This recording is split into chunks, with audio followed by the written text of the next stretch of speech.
प्यारे दोस्तों, आज हम आपको एक ऐसा दिल दहला देने वाला रमजान में होने वाला वाकया सुनाने वाले हैं जिसे सुनकर आपकी आंखें दंग रह जाएंगी। कैसे एक मौलवी साहब की बीबी बदसूरत खौफनाक जानवर बन गई। अल्लाह पाक ने उस पर रमजान के महीने में इतना दर्दनाक अजाब क्यों दिया? आखिर इस औरत को अल्लाह ने इब्रत का निशान क्यों बना दिया? दोस्तों, ये वाकया उन औरतों के लिए है जो अपने मर्दों को छोड़कर गैर मर्दों के साथ हंसी मजाक करती हैं और उनसे गलत हरकतें करते हैं। इसलिए इस वाकया को मुकम्मल समझने के लिए हमारे साथ आखिर तक जरूर रहिएगा। दोस्तों, आज की यह वीडियो एक ऐसी ही खातून के बारे में है जिसे सुनकर आपके रोंगटे खड़े हो जाएंगे। यह बांग्लादेश के शहर ढाका में पेश आया, जहां पर मुसलमान कसीर तादाद में रहते थे। उस गांव के एक मौलवी साहब थे जो बड़े ही नेक और दीनदार किस्म के थे। उनके होश संभालते ही उनके वालिद की वफात हो गई। उनके बाद 3 छोटे भाई बहन थे। उन्होंने सबसे पहले अपने बहन भाइयों को अपने पैरों पर खड़ा किया, उनकी शादियां करवाई। तमाम जिम्मेदारियों अपने भाई बहनों से फारिग के बाद जब उन्होंने खुद पर तवज्जो दी तो उनकी उम्र काफी हो चुकी थी।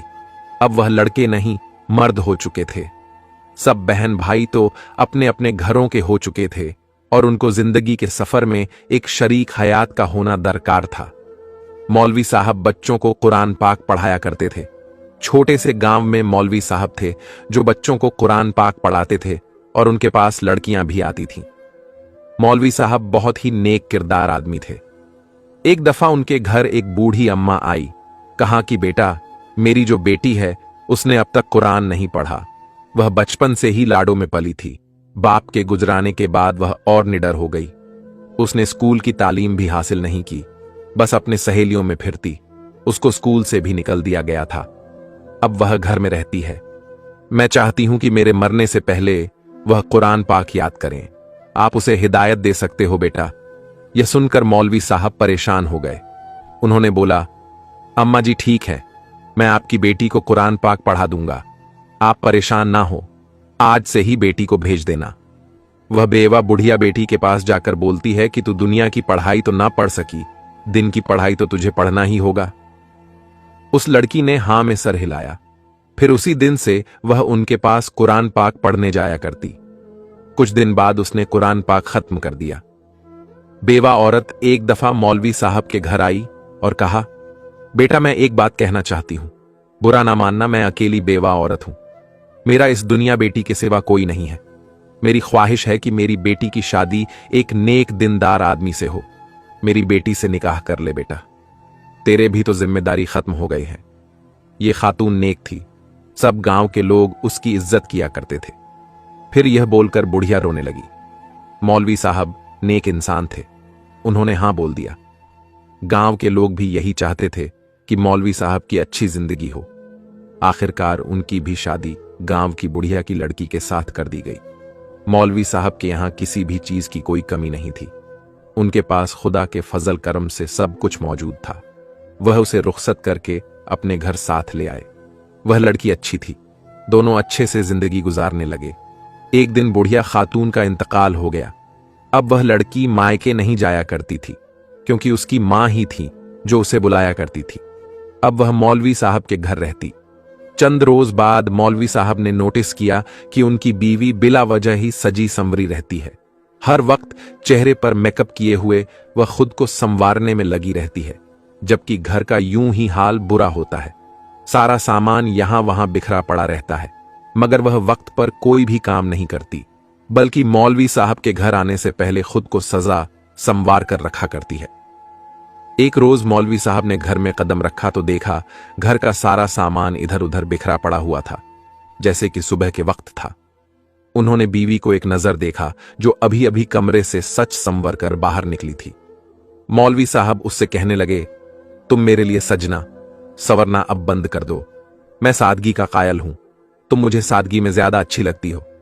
उन्होंने इंतहा नर्म लहजे में अपनी बीवी को यह बात समझाई ताकि उसकी दिल आजारी भी ना हो और वह समझ भी जाए। अगले ही रोज जब वह अपने घर वापस आए तो उनकी बीवी एक बार फिर से सच संवर कर बैठी हुई थी। उन्होंने नोटिस किया कि उनकी बीवी बस दुनियावी कामों और सजने संवरने पर ध्यान देती है।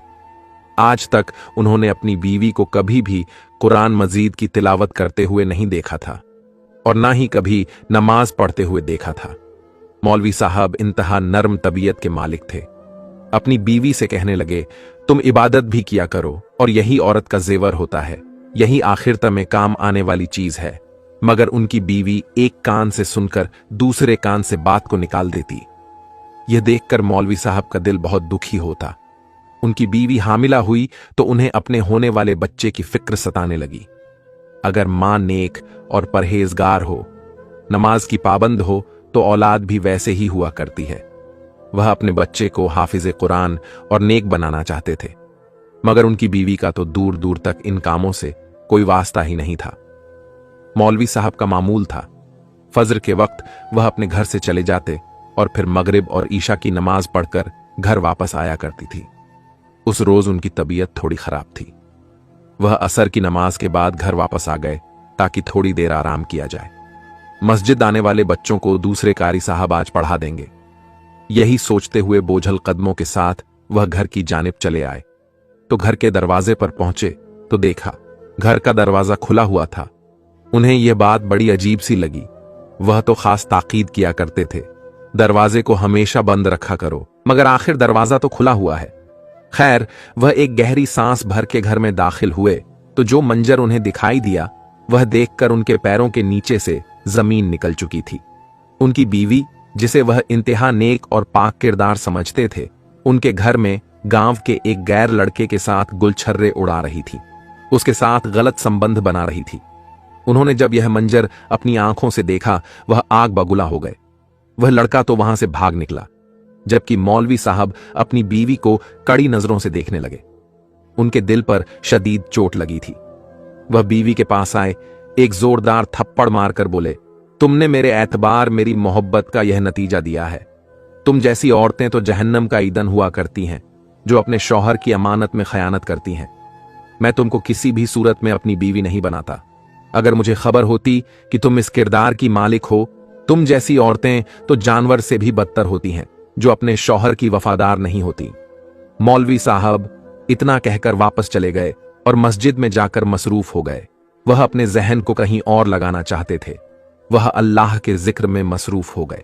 वहीं उस लड़के ने पूरे गांव में यह बात फैला दी कि मौलवी साहब की बीवी बड़ी बद किरदार है। उसका गांव के कई लड़कों के साथ चक्कर चल रहा है और मौलवी साहब भी यह सब कुछ जानते हुए खामोश हैं। गांव वालों को जब इसके बारे में पता चला तो मौलवी साहब को उन्होंने तंग नजरों से देखना शुरू कर दिया। उस रोज मौलवी साहब की तबीयत खराब थी। वह मस्जिद ही में सो गए। फज्र की नमाज अदा करने के बाद जब अपने घर पहुंचे तो यह मंजर देखकर उनकी चीख निकल गई। उनकी बीवी कमरे में एक खौफनाक जानवर बन चुकी थी। उसका बाकी धड़ तो इंसानों जैसा था, मगर उसका चेहरा और जिस्म बिल्कुल किसी जानवर जैसा हो चुका था। यह देखकर तो मौलवी साहब की आंखें मानो पत्थरा सी हो गईं। वह फौरन कमरे से बाहर निकले। उनकी बीवी, जो जानवर बन चुकी थी, मौलवी साहब के आगे हाथ पैर जोड़ने लगी। वह खुद कुछ बोलना चाहती थी, मगर सिवाय जानवर की आवाज के अलावा उसके हलक से कुछ भी नहीं निकल पा रहा था। यह खबर पूरे गांव में जंगल के आंख की तरह फैल गई। जो भी खबर को सुन रहा था वह मौलवी साहब के घर आकर यह मंजर देखकर कानों को हाथ लगा रहा था। मौलवी साहब की वह बीवी चंद घंटे ही जिंदा रही और फिर वहीं तड़प तड़प कर वह मर गई। मौलवी साहब बहुत दुखी थे और खुदा के हुजूर अपनी बीवी के लिए मगफिरत की दुआएं करने लगे। धीरे धीरे यह खबर जंगल के आग की तरह चारों तरफ फैलने लगी। जो भी खबर को सुनता, खास तौर पर खवातीन, तो कांप कर रह जाती।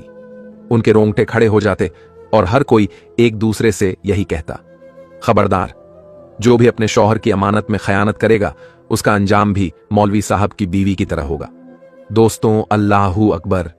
प्यारे दोस्तों, हमें आपको सबको ऐसे गुनाहों से बचे और अल्लाह सबके जानो, माल, इज्जत, आबरू की हिफाजत फरमाए।